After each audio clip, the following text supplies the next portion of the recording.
生出相思寸缕，情深不知从何而起。一步一句，日暮晨昏，却交付自己。何为爱，又为何期待？朝朝亮起。若为有一人懂我倔强任情，坚守的只曾是你。若为有一人可度飘摇风雨，流离的归处是你。若为有一人护我夙夜长宁，此生的安然是你。愿交付的背后，交我的双手是你。若能许下一世长愿，岁岁如寄。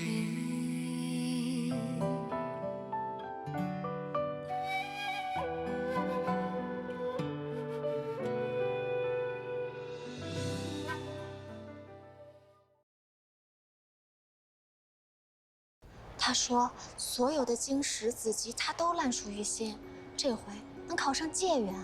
真这么说的？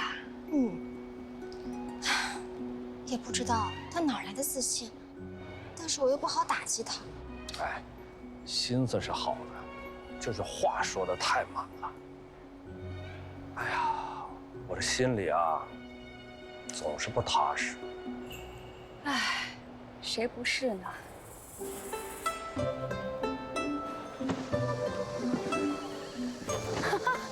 来，行，慢着点，儿子。都跟你们说了，不用送了。那怎么行呢？你一考就是9天，这号房又那么苦，娘不放心嘛。哦，对了，儿子，娘回家呢，就给你炖甲鱼汤补补身子，保证你一出来的时候就有一口热乎的喝。娘，不用了。你说那么隆重干什么？你这不让昌儿紧张吗？是啊，娘。不紧张，不紧张。咱可千万不能紧张。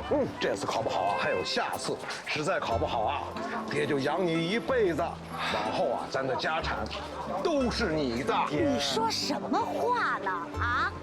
我儿子本来就很聪明的，就是你天天纵着，让他跟那个什么顾家公子啊，不许！你们别吵了，是知道了，到了，对，到了。啊，到了啊！娘陪你进去。您在，我紧张。儿子一定金榜题名。好样的！这个地方你可进不去呀。行吧，那娘啊，在家等你金榜题名了啊！娘慢走。哎，走了。爹慢走。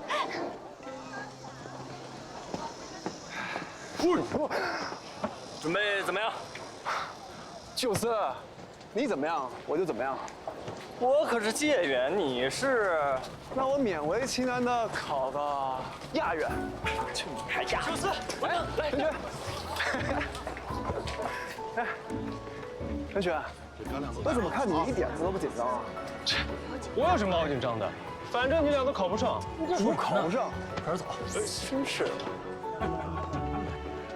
正常，都一样啊。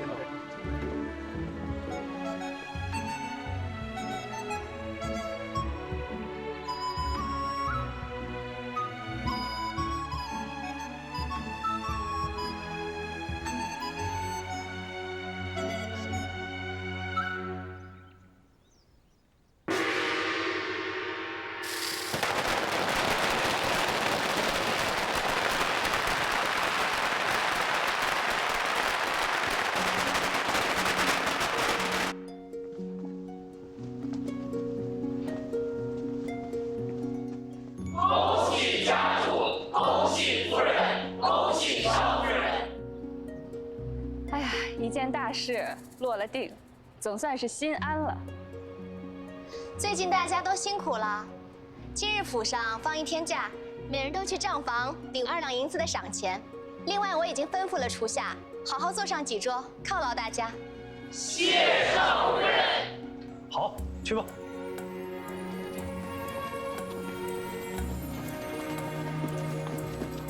谢什么呢？庆贺你秋闱考完啊！最近上上下下都紧着弦，大气都不敢喘，生怕扰了你读书。如今全家终于可以松口气了，自然要好好的庆贺一番。中举还算个庆贺的名目，这考完算什么呀？要真想庆贺的话，等我高中以后再放赏也不迟。哎呀，那就不用赏了，那银子都省了。哎，老头儿，含沙射影是不是？哎，等放榜的时候，咱们一道去看。若是真的高中了，自然要好好的庆贺。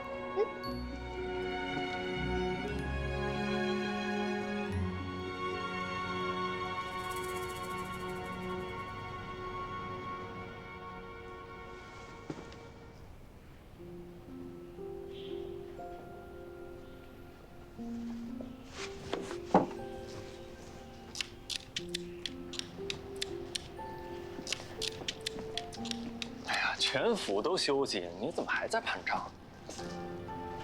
歇会儿吧。呀，不行不行，千头万绪的，还是早点算清楚，可以多合几遍。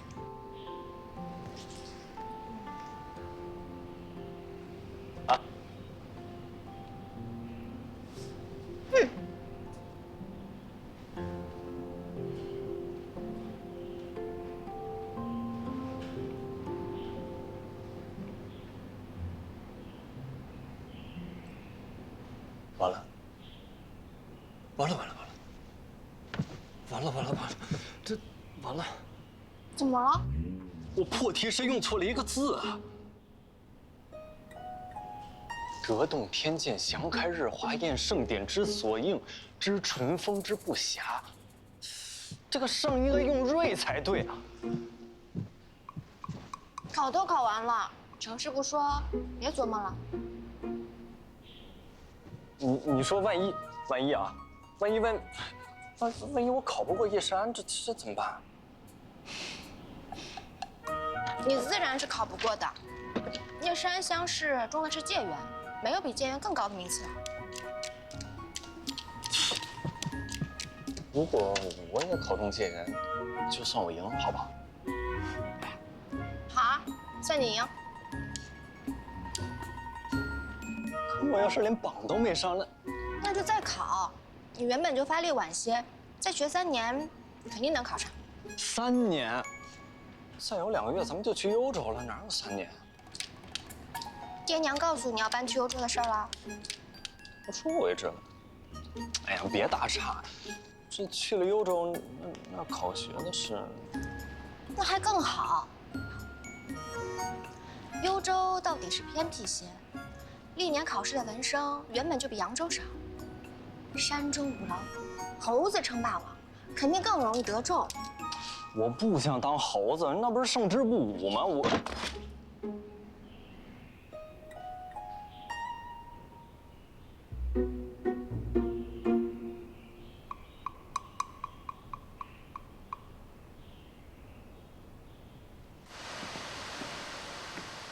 今日府上热闹繁杂，玉茹安排的纹丝不乱，您还别说，有点当家人的样子。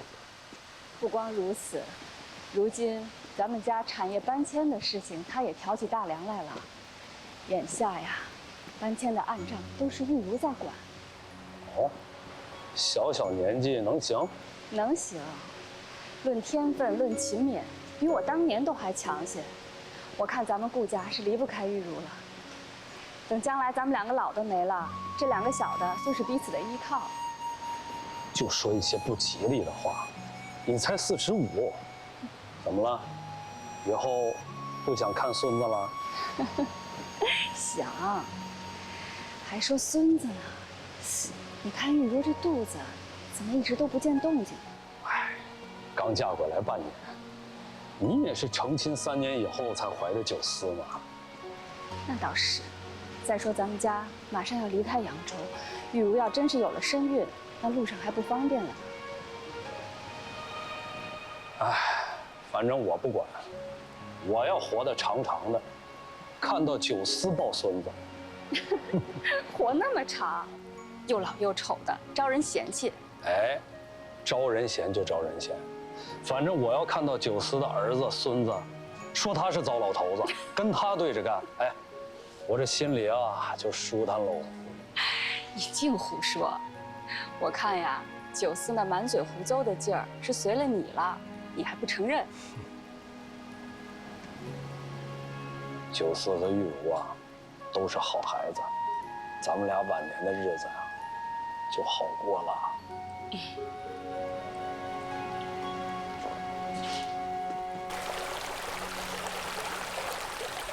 公子，你好歹喝口粥垫垫肚子呀！不喝。这几个月可别辞小爷我了，这就不是人过的日子。你赶紧去叫那个杨文昌和陈玄跟我一起外出打猎，策马扬鞭。好，公子，家主叫您过去一趟。叫我？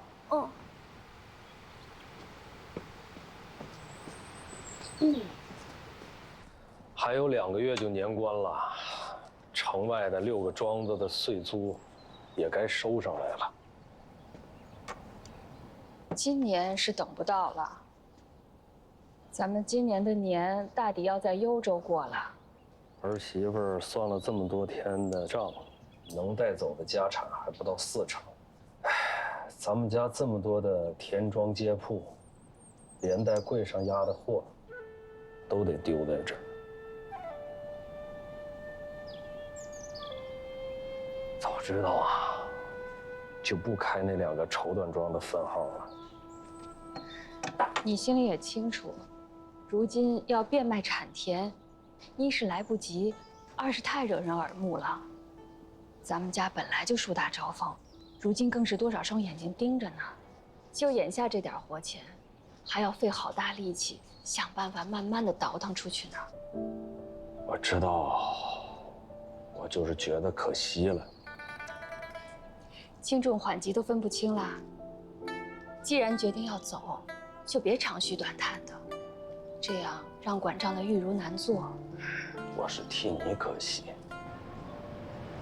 你说这么多年，咱家这些家产啊，都是你一手一脚的经营起来的。可现在，换个地方，重新一手一脚的经营就是了。人上了年纪，精神气力都不如从前了。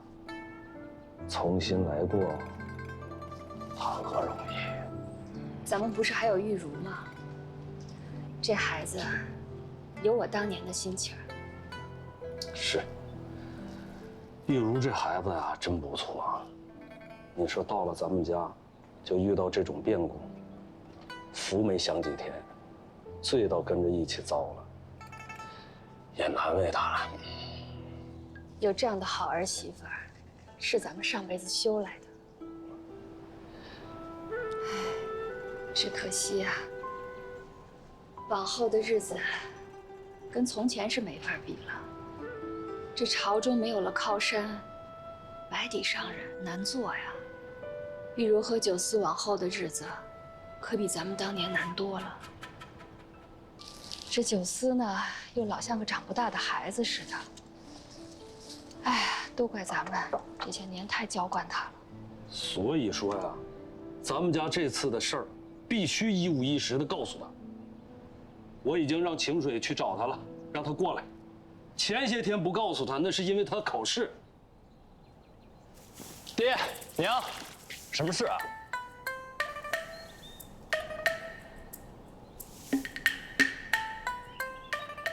快说呀，我还要去打猎呢，都半年没去了。你爹有话要跟你说，说呀。啊，去吧，啊，考完试了，放松放松，不许惹事儿啊，早点回来。就这呀？去吧。那等我回来，咱们烤肉吃。你不是说要跟他讲咱们家现在的处境吗？怎么见了儿子你倒不说了？说不出口。哎呀，他好不容易考完试了，让他放松放松。那我总不能这个时候跟他说，咱们家处境危险，给孩子增加负担吧。平常你还老说我娇惯儿子，我看你呀，也比我好不到哪儿去。那怎么办？做父母的。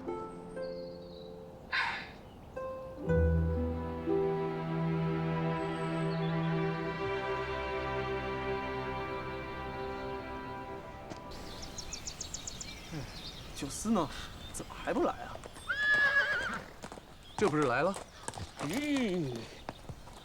不能，你们家公子呢？我家公子让我来说一声，他陪2位的二哥看铺面去了。打猎的事你们自己去，但是打来的野兔得分他2只。二哥，又是二哥，这都第几回了？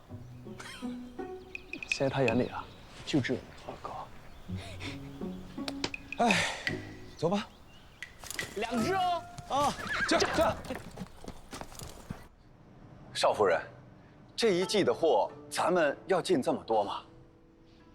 贺掌柜怎么看？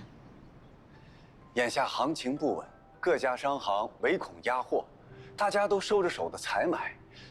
以小人之见，不如咱们也先等一等，看看年下市面的情形再定。别家商行等得，咱们等不得。勿玩物，沈贵贱，无息币。陶朱公的3略，是我们顾家常年奉行的商典。其中有一条要紧的，币，玉器行如流水，生意做得越大，钱越要动起来。依我看，不但要如常上货，还得比往年增加一些份额。这是。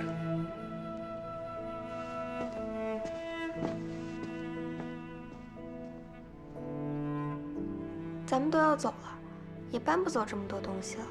您还把大把银子扔在生意里，这不相当于都丢在扬州吗？有些银子，该扔就扔。我不明白。你不明白？你一直跟着我，什么事儿你都看着。若还是一点都不明白，就是你不用心，不动脑了。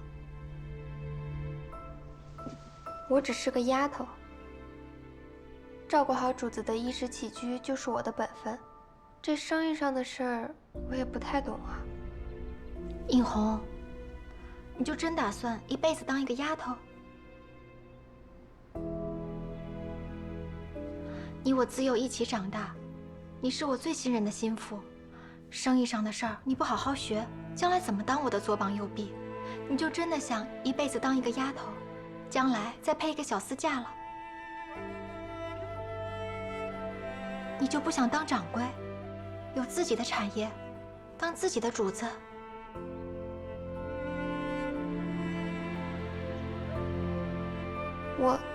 我不太行吧？我婆婆教导我，磨练我之前，我也觉得自己不行。可是人啊，要是一直觉得自己不行，那就真的不行了。刘老板，你不是打猎去了，怎么跑这儿来了？我们家铺子，我想来就来。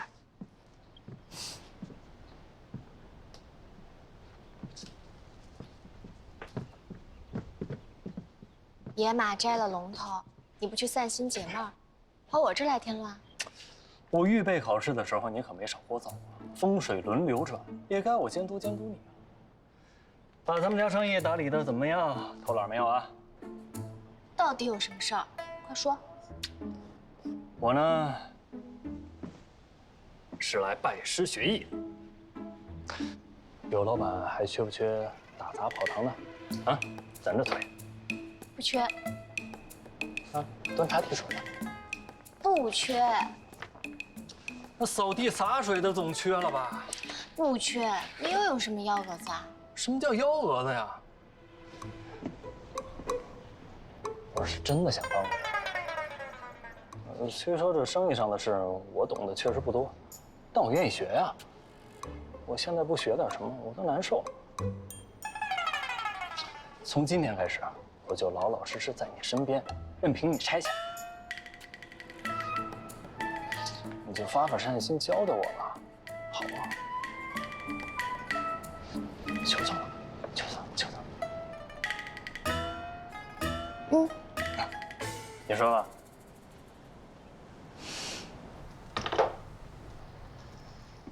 这一批运送来的毛竹、藤条、生皮，可再制竹剑2万，葛挂3000，盾牌700。再加上从去岁开始便分批送来的长矛、短刀、锁甲，大人如今手中的兵器军械，足以装备将士10万。后续还会有20艘商船，会源源不断的送来。这次我可是下了血本，投入了我的毕生所得。要做大生意，需有大手笔。的确如此，这钱花的值。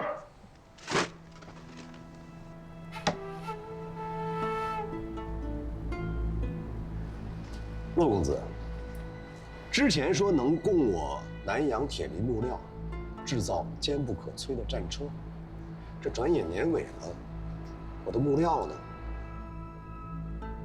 不就在大人眼前吗？铁梨木做的，若是运送一些寻常的生铁、毛竹之类的，还可用土木之用掩人耳目。可若是用铁梨木来，那大人的宏图大计，只怕要瞒不住了。所以，我这商船通体以铁梨木所制，尤其是轴心龙骨，更是选用了最上佳的参天巨木。待到货都运完，我们便可将船解体，改造成水火不侵、刀枪不入的战车，足以100架。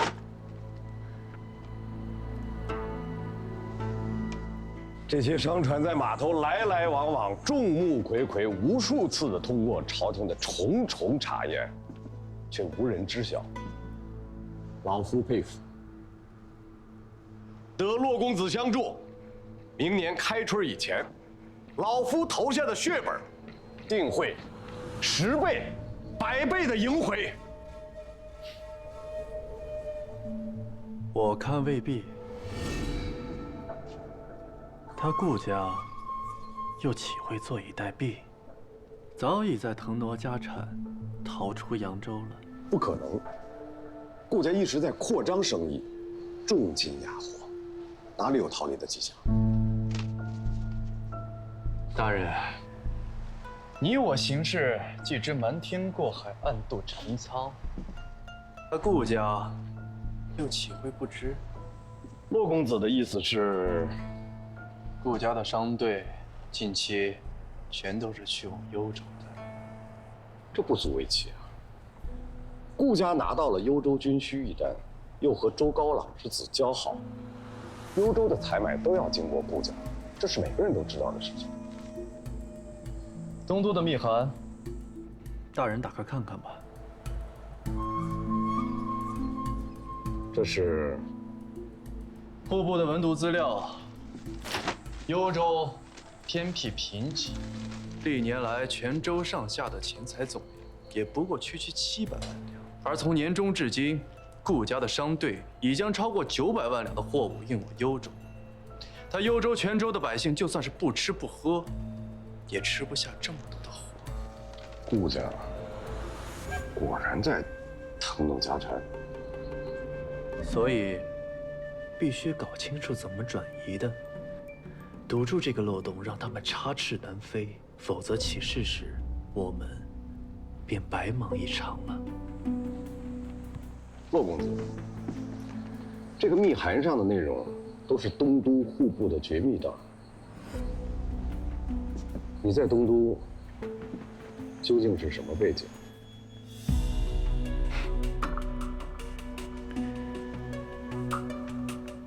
该答的，骆某知无不言；不该答的，还请恕骆某3缄其口。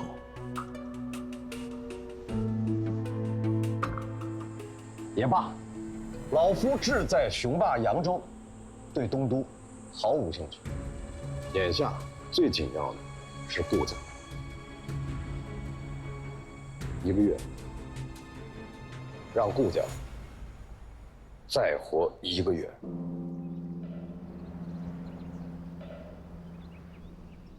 文昌星君在上，求星君保佑我们家姑爷明日高中结缘。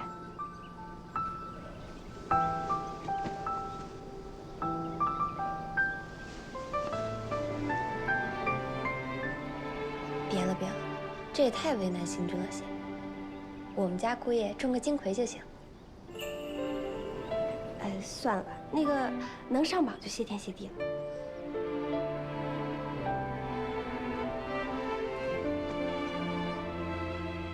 明日就要放榜了，判卷早就判完了，今日求星君还有什么用啊？尽人事，安天命就好。上不上榜的，莫要强求。玉茹，娘。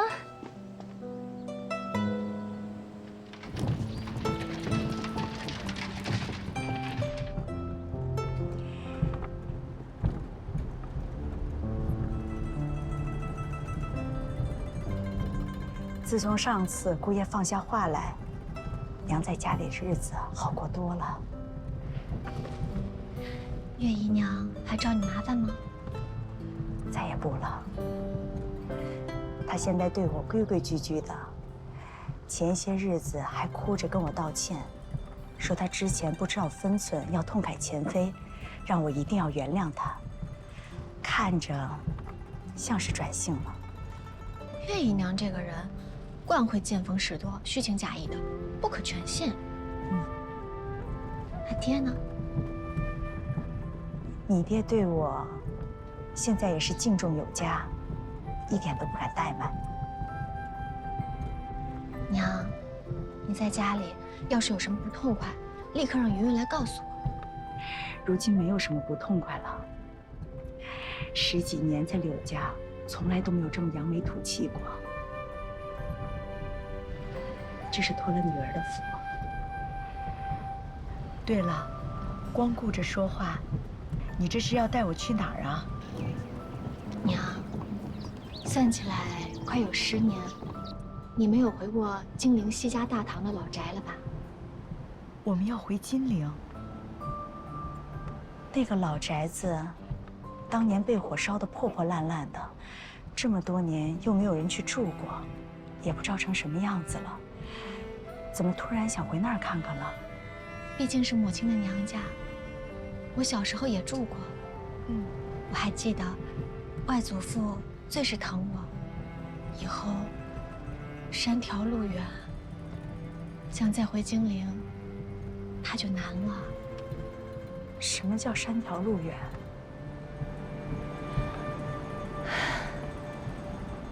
娘，我已然决意，要和顾家一起离开扬州。娘，你跟我一起走吧。你这是要去哪儿啊？幽州。金陵西家大堂，玉茹和她母亲去了西家大堂。哎，也没多远，来回1天的路，晚上就回来。晚上婚宴跟这儿，没什么事。玉茹和她母亲去那儿干什么呀？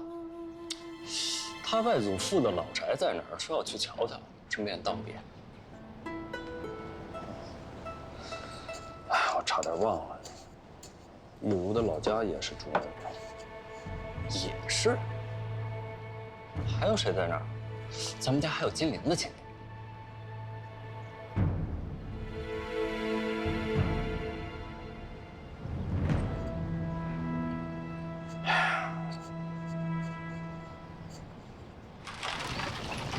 顾家要举家迁到幽州去。眼下扬州是什么光景？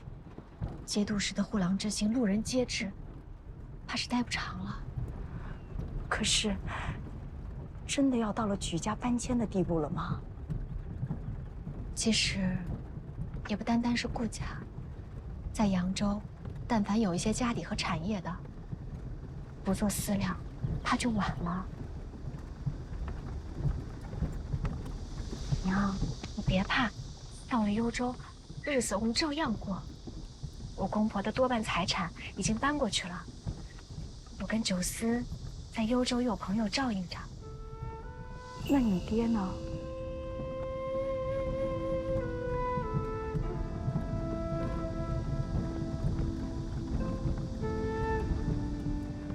儿想过无数次了。爹太短视，大难不到眼前，让他放下柳家的家宅和生意，他是断然做不到的。等大难到了眼前，就一切都来不及了。这真有那一日，我只有求顾家，让他们尽量周全，分出一车一马，帮爹逃难。若是连顾家都鞭长莫及，娘，我今日就是想借酱香为由，让您做一个决断。你是跟我走，还是留在柳家？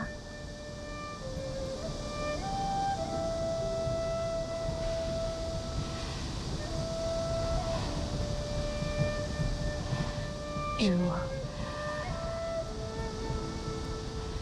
你有了退路，娘很放心。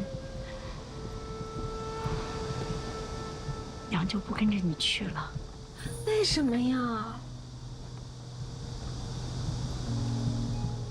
哪有女子不跟夫过、跟出嫁的女儿去生活的？没有这样规矩礼数，会让别人嚼舌根的。娘，规矩礼数有什么要紧？嚼舌头又有什么要紧啊？要紧的是，咱娘俩以后就不会分开，永远在一起了。可是娘，我跟公公婆婆还有九思，我们都商量好了，他们都欢迎你来。而且，我现在在顾家，已经不仅仅是儿媳妇了，我是婆婆的左膀右臂，率领一众掌柜，管理着顾家所有的生意。我现在是顾家商号名副其实的少东家了。我倒要看看，谁敢嚼舌头。可是，我毕竟是柳夫人。娘，这么多年爹是怎么待你的？还用我再说吗？爹当初娶你，就不是冲着情分，那是为着外祖父的名望和地位。所以苏家没落，你没有了娘家做支撑，他就纵着月姨娘肆意作践我们，你都忘了吗？我记得。可是，娘，就算你爹对我情分再薄，我也是嫁进柳家的，我是他的结发妻子啊。娘，我跟爹，你只能选一个。娘，爹有他的宠妾，有女儿，有爱子，我只有一个娘了。娘，玉茹，你出嫁以后，娘就一直后悔难受。我在想，当初你在家的时候，娘怎么没有陪你好好说说话，好好陪陪你？娘，你跟我一起搬到幽州去，我们就有的是时间可以说话，娘天天都可以陪着我。娘，我可以挣钱，挣好多好多钱，我可以用我这双手带你过上最好最好的日子。我答应过你的，你还记得吗？记得。娘，你一辈子都柔弱可欺，打落了牙齿都要往肚子里咽，不敢跟别人反抗半句。娘，这次你就为了我勇敢一点，跟我走吧。娘。好，好，我答应你。玉茹，娘觉得你跟先前不一样了。娘，我也觉得，自从嫁给了九思，我就不一样了。往后的日子就都会不一样。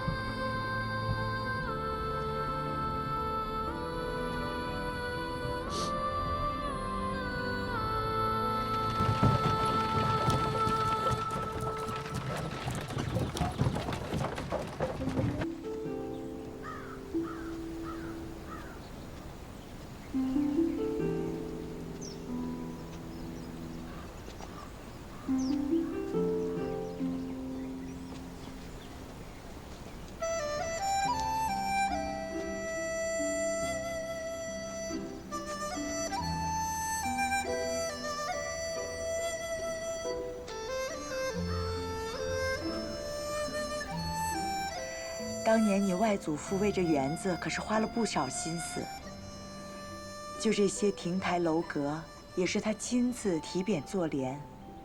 这假山石还是他着人从苏州用船运过来的。我当年和你舅舅就是在这儿从小玩到大。当时，林家那场大火，把苏家连累得太苦了。是啊，要不是因为那场大火，你如今还是金尊玉贵，哪能受这么多年的委屈？娘，我还记着，我小时候淘气得很，经常翻墙到邻居家去玩。他家园子更大，还有个池塘，里面有好多雨花石，五彩斑斓的。是啊，也不知道你从哪儿弄来这么多好看的石头，跟宝贝似的，都藏在那个树洞里。我记着呀，我小时候个子不高，得了什么宝贝都喜欢藏在这个树洞里，还当大人都不知道呢。小心点儿。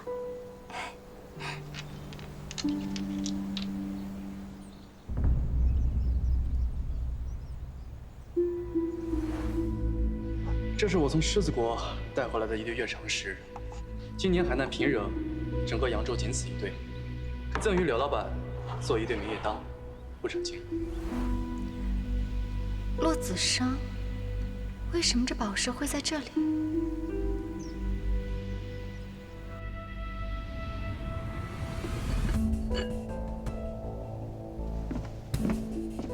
公子，冯节指派去的丁超汇报，顾家有人出城了。是库府的少夫人，看方向去的是金陵。我们的人在远远的跟着，现在还不知道他到金陵都去了哪，做了什么。等一有消息，便回来回丁主任。不用等了，我知道他们去了哪儿。去吧。是。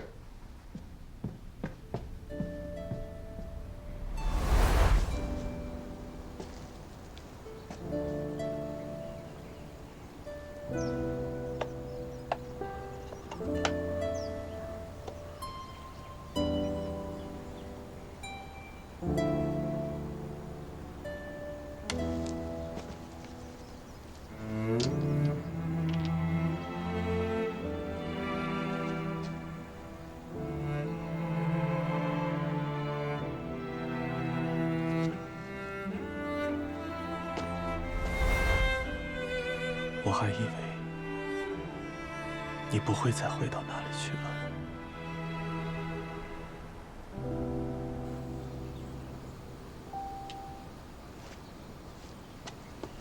娘，我记着隔壁那户人家是不是姓骆？是姓骆，也是一门望族。他太爷是前朝的太傅。那有没有和我年纪相仿的公子？没有。比我年长几岁的呢？娘是不是记错了？没记错，他们骆家人丁不兴旺，而且旁支零落。到了我这一辈，也就只有一个跟我年龄相仿的女孩，还因常年卧病在床，未曾出阁，哪有跟你年龄相仿的孩子啊？我怎么记着，好像是有的。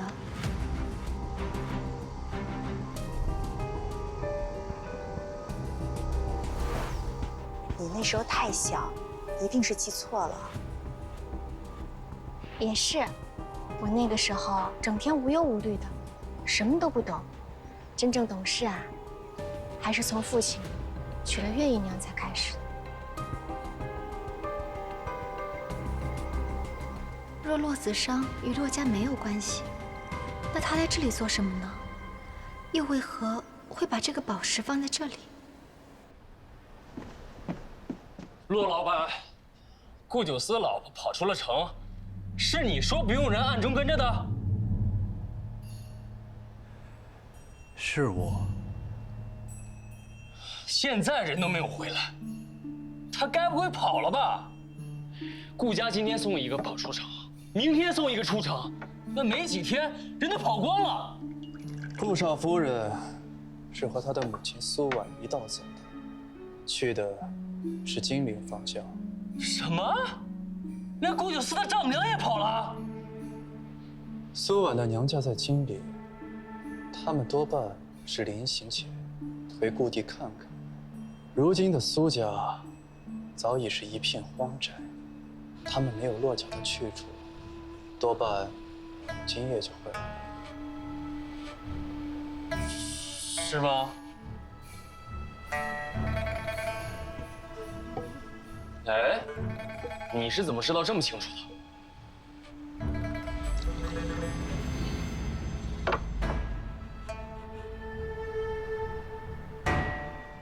懂了，这就叫知己知彼。骆公子其实早就把顾家每个人都查清楚了，是不是？怪不得我爹说你这个人有城府，办事儿到底是妥当啊。告辞。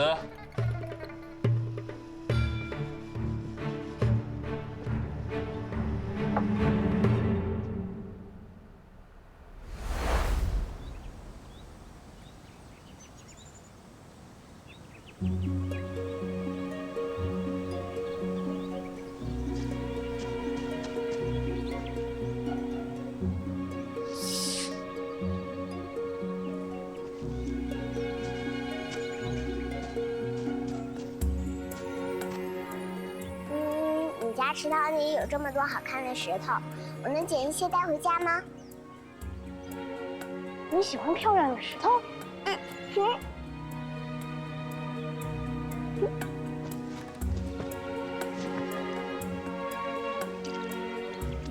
谢谢。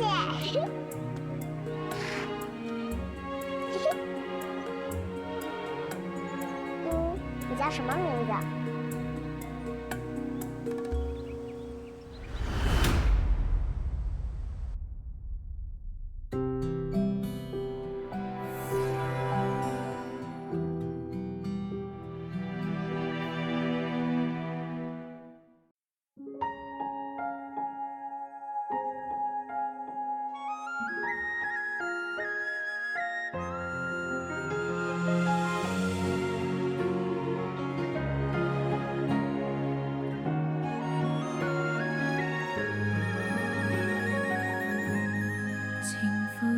春意盈盈，湖面倒影，你眼眸如镜。谁写信自己静静，晨窗棂明明好借风月形容你。你若有梦分我听，我愿静静一朝一夕同你行。哪怕是崇山峻岭，是孤帆远影，我都认定陪你寻。可见这风儿轻轻，云儿轻轻，轻轻换一身清静，轻轻让我的深情和你的身影都轻轻地相依。看清这月儿明明，风儿轻轻，轻轻照我的情景，轻轻听我的愿景和你的愿意，都轻轻地老去。可见这风儿轻轻，云儿轻轻，轻轻换一生清静，轻轻让我的深情和你的深